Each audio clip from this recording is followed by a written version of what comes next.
السلام علیکم ورحمۃ اللہ وبرکاتہ۔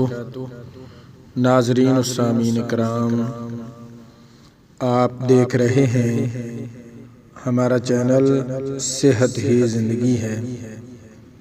آج کی اس ویڈیو میں ہم آپ کے ساتھ شیئر کریں گے بہت ہی خوبصورت عمل جو کہ پیارے محبوب صلی اللہ تعالی علیہ وآلہ وسلم کا فرمان علی شان ہے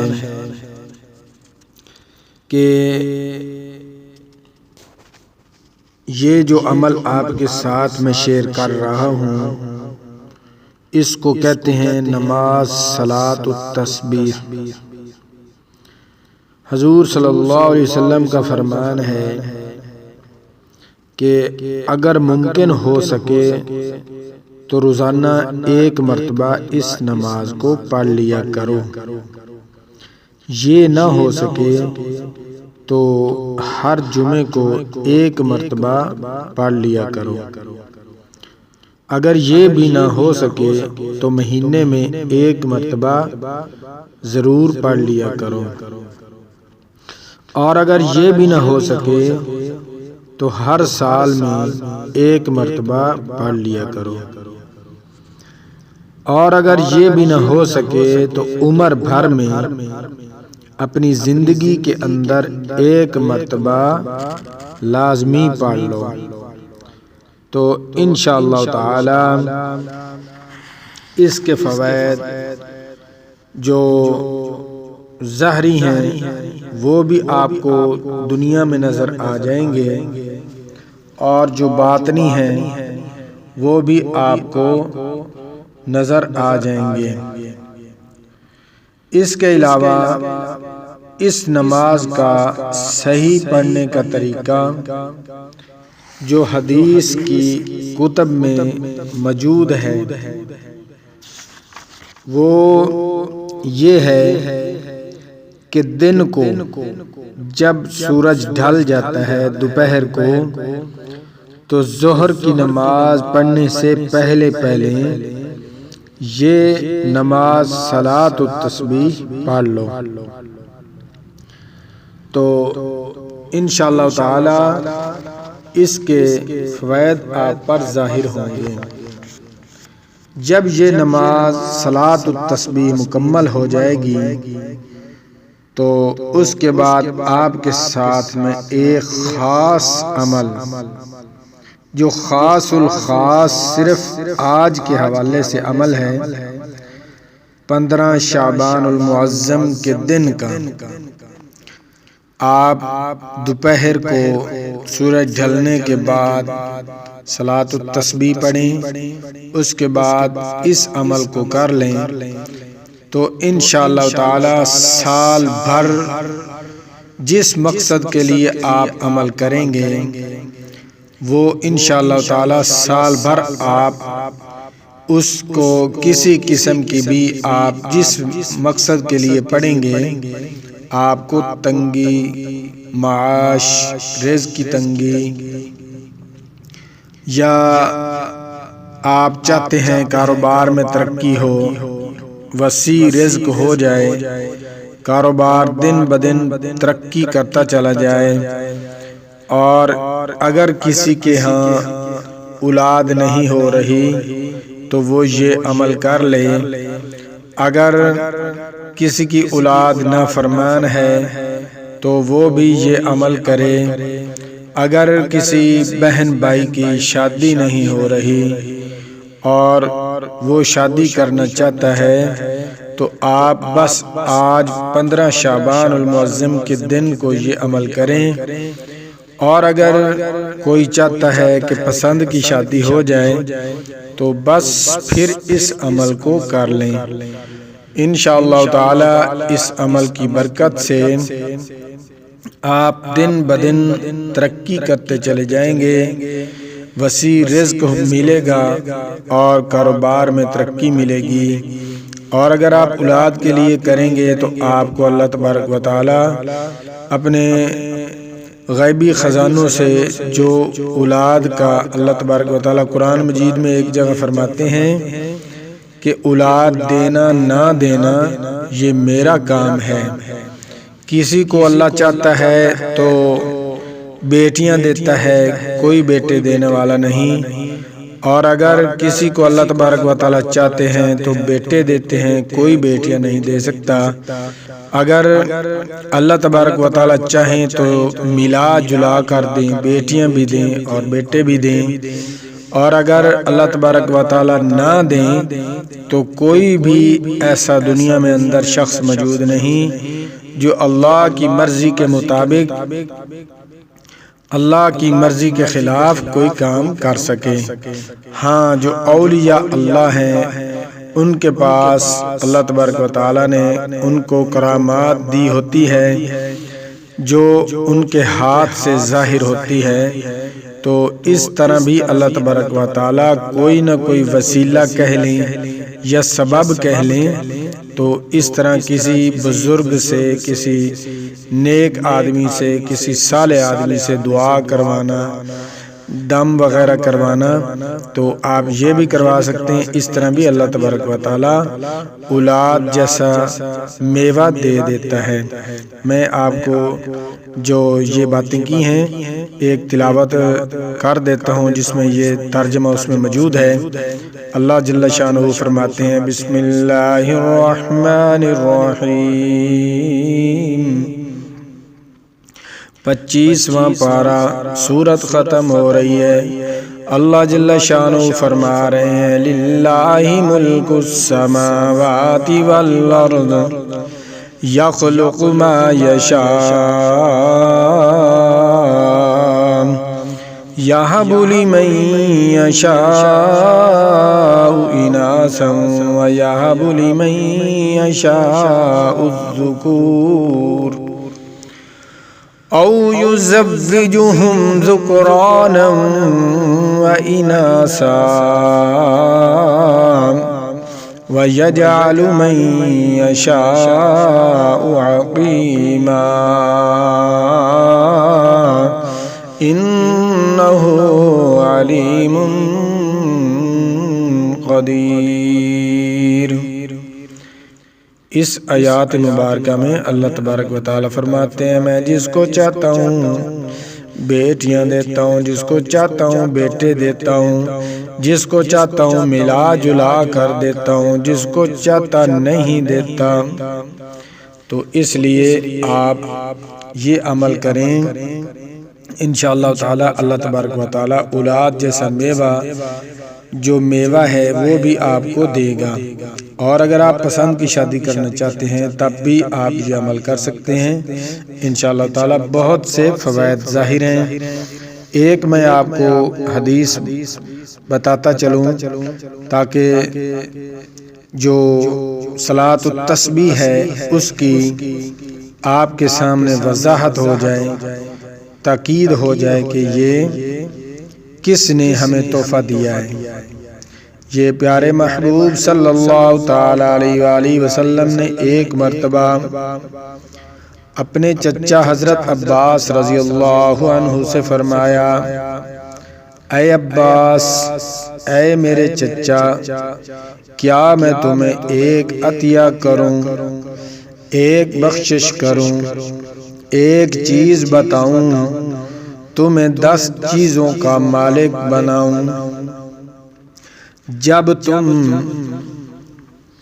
اس کام کو کرو گے تو حق تعالی شانہ تمہارے سب گناہ، پہلے اور پچھلے، پرانے اور نئے، غلطی سے کیے ہوئے اور جان بوجھ کر کیے ہوئے، چھوٹے اور بڑے، چھپ کر کیے ہوئے اور کھلم کھلا کیے ہوئے، سب ہی معاف فرما دیں گے۔ وہ کام یہ ہے کہ 4 رکعت نماز نفل صلاۃ التسبیح کی نیت باندھ کر پڑھو۔ اس میں نیت کا طریقہ بھی سماعت فرما لیں۔ جو نماز کی نیت ہے وہ دل کے ارادے کا نام نیت ہے۔ اگر آپ صرف زبان دل میں یہ سوچ لیں کہ میں 4 رکعت نماز نفل صلاۃ التسبیح پڑھ رہا ہوں تو یہ بھی نیت ہو جائے گی۔ اگر آپ زبان سے ایک بار کہنا چاہیں تو تب بھی کوئی مذائقہ نہیں، آپ زبان سے بھی کہہ سکتے ہیں۔ صلاۃ التسبیح پڑھنے کا طریقہ نوٹ فرما لیں۔ نیت 4 رکعت نماز نفل صلاۃ التسبیح، منہ خانہ کعبہ کی طرف، بندگی اللہ تعالی کی۔ اللہ اکبر کہہ دیں۔ اللہ اکبر کہہ کر آپ نے پڑھنا ہے سبحانک اللہم وبحمدک وتبارک اسمک وتعالی جدک ولا الہ غیرک۔ اعوذ باللہ من الشیطان الرجیم، بسم اللہ الرحمن الرحیم، الحمد للہ رب العالمین، الرحمن الرحیم، مالک یوم الدین، ایاک نعبد و ایاک نستعین، اہدنا الصراط المستقیم، صراط الذین انعمت علیہم غیر المغضوب علیہم ولا الضالین، آمین۔ قل یا ایہا الکافرون لا اعبد ما تعبدون ولا انتم عابدون ما اعبد ولا انا عابد ما عبدتم ولا انتم عابدون ما اعبد لکم دینکم ولی دین۔ یہ جب آپ سورت پڑھ لیں گے تو اس کے بعد آپ نے 15 دفعہ پڑھنا ہے سبحان اللہ والحمد للہ ولا الہ الا اللہ واللہ اکبر، سبحان اللہ والحمد للہ ولا الہ الا اللہ واللہ اکبر۔ جب اس کو آپ 15 دفعہ پڑھ لیں گے تو آپ نے پھر رکوع میں چلے جانا ہے۔ اللہ اکبر کہتے ہوئے رکوع میں چلے جائیں۔ 3 بار پڑھیں سبحان ربی العظیم، سبحان ربی العظیم، سبحان ربی العظیم۔ یہ 3 بار پڑھنے کے بعد آپ نے پھر 10 مرتبہ پڑھنا ہے سبحان اللہ والحمد للہ ولا الہ الا اللہ واللہ اکبر۔ 10 مرتبہ پڑھنے کے بعد آپ نے پھر کہنا ہے سمیع اللہ لمن حمیدہ ربنا لک الحمد، ربنا لک الحمد کہہ کر آپ نے پھر 10 مرتبہ پڑھنا ہے سبحان اللہ والحمد للہ ولا الہ الا اللہ واللہ اکبر۔ جب 10 مرتبہ پڑھ لیں گے تو پھر آپ سجدے میں چلے جائیں۔ 3 مرتبہ پڑھنا ہے سبحان ربی الاعلی، سبحان ربی الاعلی، سبحان ربی الاعلی۔ اس کے بعد 10 مرتبہ پھر پڑھنا ہے سبحان اللہ والحمد للہ ولا الہ الا اللہ واللہ اکبر۔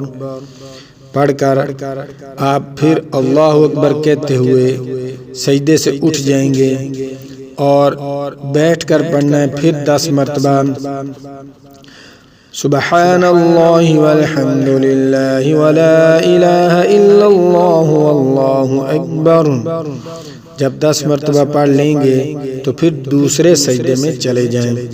سبحان ربی الاعلی 3 مرتبہ پڑھنے کے بعد آپ نے پھر 10 مرتبہ پڑھنا ہے سبحان اللہ والحمد للہ ولا الہ الا اللہ واللہ اکبر۔ جب 10 مرتبہ پڑھ لیں گے تو پھر اللہ اکبر کہتے ہوئے سیدھے کھڑے نہیں ہونا بیٹھ جانا ہے، دوسرا سجدہ کرنے کے بعد بیٹھ جائیں اور 10 مرتبہ پھر بیٹھ کر پڑھیں سبحان اللہ والحمد للہ ولا الہ الا اللہ واللہ اکبر۔ جب 10 مرتبہ مکمل ہو جائے گا تو آپ نے پھر دوسری رکعت میں کھڑے ہو جانا ہے۔ کھڑے ہو کر آپ نے پھر سورۃ فاتحہ پڑھنی ہے۔ سورۃ فاتحہ کے بعد آگے آپ نے سورت ملانی ہے۔ سورت ملانے کے بعد آپ نے پھر 15 دفعہ پڑھنا ہے۔ جب 15 دفعہ پڑھ لیں گے تو رکوع میں چلے جانا ہے۔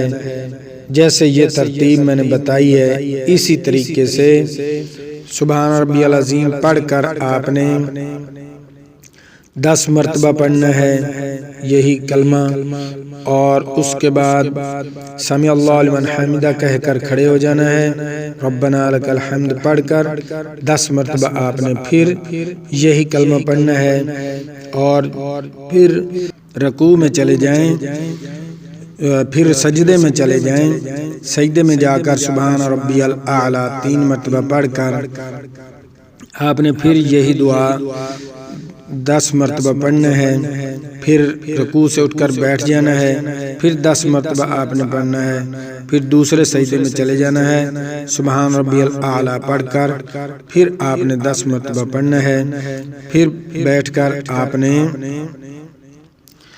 تشہد پڑھنی ہے۔ تشہد اسی طرح ایک رکعت میں 75 دفعہ ہو جائے گا۔ تو اسی طریقے سے جب آپ تشہد پڑھیں گے تو آپ نے رب اجعلنی مقیم الصلاۃ ومن ذریتی ربنا وتقبل دعاء ربنا اغفر لی ولوالدی وللمؤمنین یوم یقوم الحساب تک پڑھ کر سلام نہیں پھیرنا۔ پھر آپ نے تیسری رکعت کے لیے کھڑے ہو جانا ہے۔ تیسری رکعت میں آپ سبحانک اللہم سے شروع کریں گے جیسے پہلی رکعت پڑھی تھی۔ سبحانک اللہم مکمل پڑھیں گے، اعوذ باللہ، بسم اللہ، سورۃ فاتحہ، آگے سورت ملائیں گے، اس کے بعد 15 دفعہ پھر آپ یہی کلمات پڑھیں گے۔ تو اس ترتیب سے ایک رکعت میں آپ نے پڑھنا ہے۔ تو انشاءاللہ تعالی جب یہ مکمل کر لیں تو اس کے بعد آپ سجدے میں چلے جائیں سلام پھیرنے کے بعد۔ جب سجدے میں جائیں گے تو آپ نے سجدے کے اندر یہ دعا پڑھنی ہے، اے اللہ میں آپ سے ہدایت والوں کی سی توفیق مانگتا ہوں اور یقین والوں کے عمل اور توبہ والوں کا خلوص مانگتا ہوں اور صابرین کی پختگی اور آپ سے ڈرنے والوں کی سی کوشش یا احتیاط مانگتا ہوں اور رغبت والوں کی سی طلب اور پرہیزگاروں کی سی عبادت اور علماء کی سی معرفت، تاکہ میں آپ سے ڈرنے لگوں۔ اے اللہ ایسا ڈر جو مجھے آپ کی نافرمانی سے روک دے اور تاکہ میں آپ کی اطاعت سے ایسے عمل کرنے لگوں جن کی وجہ سے آپ کی رضا اور خوشنودی کا مستحق بن جاؤں، اور تاکہ خلوص کی توبہ آپ کے ڈر سے کرنے لگوں اور تاکہ سچا اخلاص آپ کی محبت کی وجہ سے کرنے لگوں اور تاکہ آپ کے ساتھ حسن ظن کی وجہ سے آپ پر توکل کرنے لگوں۔ اے نور کے پیدا کرنے والے، تیری ذات پاک ہے، اے ہمارے رب ہمیں کامل نور عطا فرما اور تو ہماری مغفرت فرما، بے شک تو ہر چیز پر قادر ہے۔ اے ارحم الراحمین اپنی رحمت سے درخواست کو قبول فرما۔ اور جب یہ آپ دعا مانگ لیں گے تو اس کے بعد آپ نے یہ عمل صرف اور صرف 313 مرتبہ کرنا ہے۔ 313 مرتبہ کیا پڑھنا ہے؟ اول آخر درود شریف ابراہیم جو ہم نماز کے اندر پڑھتے ہیں 3 بار پڑھ کر اس کے بعد آپ نے الف لام میم اللہ لا الہ الا هو الحی القیوم یا واحد یا ذا الجلال والاکرام الف لام میم اللہ لا الہ الا هو الحی القیوم یا واحد یا ذا الجلال والاکرام الف لام میم اللہ لا الہ الا هو الحی القیوم یا واحد یا ذا الجلال والاکرام۔ اس عمل کو آپ نے 313 مرتبہ پڑھنا ہے۔ 313 مرتبہ پڑھنے کے بعد پھر آخر میں 3 بار درود شریف پڑھ لیں، تو اس کے بعد جس حاجت کے لیے آپ اللہ جل شانہ سے دعا مانگیں گے، کاروبار میں ترقی کی دعا، وسیع رزق حاصل کرنے کی دعا، دنیا میں عزت لوگوں سے کروانے کی دعا، شادی نہیں ہو رہی شادی کروانے کی دعا، اور پسند کی اگر شادی کرنا چاہتے ہیں تو اس عمل کو کرنے کے بعد جو دعا آپ اللہ تبارک و تعالی سے مانگیں گے وہ اللہ تبارک و تعالی آپ کی گود میں، آپ کی جھولی میں ڈال دے گا۔ آپ کو مایوسی نہیں ہوگی، آپ مایوس نہیں ہوں گے، آپ یہ نہیں کہہ سکیں گے کہ ہماری دعا قبول نہیں ہوتی، اللہ تبارک و تعالی ہماری دعا قبول نہیں کرتا، آپ یہ بات چھوڑ دیں گے۔ ایسے فوراً اللہ تبارک و تعالی دعا کو قبول فرمائیں گے۔ آج 15 کا دن ہے، شعبان المعظم کی 15 تاریخ کا دن ہے چاند کی، تو آپ دوپہر سے ڈھلنے کے بعد اور ظہر کی نماز سے پہلے یہ لازمی عمل کر لیں، انشاءاللہ تعالی آپ کی تمام حاجتیں دینی دنیاوی جس طرح کی بھی آپ کو درپیش ہیں، انشاءاللہ تعالی آپ کی تمام حاجتیں دور ہو جائیں گی، ختم ہو جائیں گی۔ انشاءاللہ تعالی ملتے ہیں نئی ویڈیو کے ساتھ۔ اللہ حافظ۔